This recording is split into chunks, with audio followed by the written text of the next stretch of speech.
روحانی از آمریکا فقط برای خانه سینما آمدن.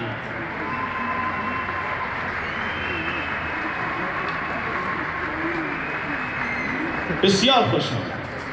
اما نامزدها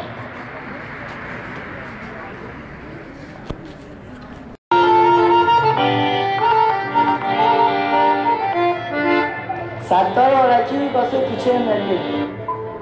بسم الله الرحمن الرحیم. جناب آقای کارن همایونفر برای فیلم جرم.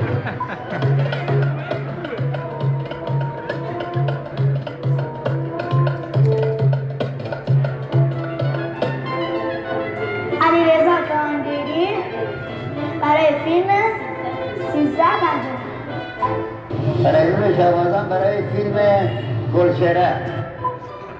محمود زهرگل یه در فیلمی یه در چیز در حد در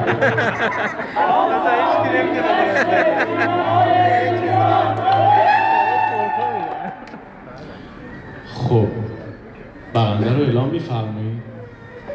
خیلی مطمئن چهره کار همایونفر نشون داده شد. آقای همایون شجریان خواهش می‌کنم.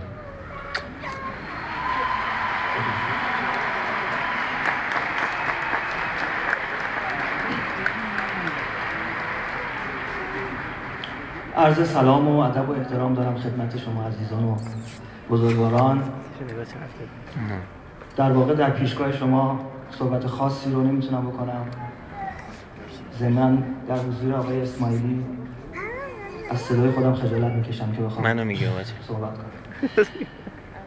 دلم میخواد تبریک بگم به همه برندگان جوایز به عنوان شیفته کوچیک هنر، کوچیک ملت ایران، قدردان و سپاسگزار هنر و تلاششون هستم.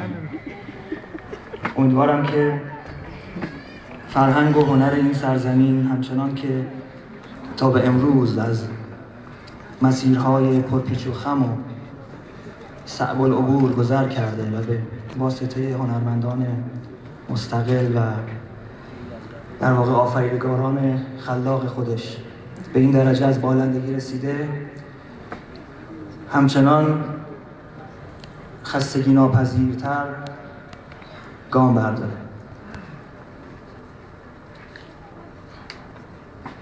تندیس شایستگی و دیپلم افتخار بهترین موسیقی متن برای فیلم جرم اهدا می‌شود به آقای کارن همایونفر.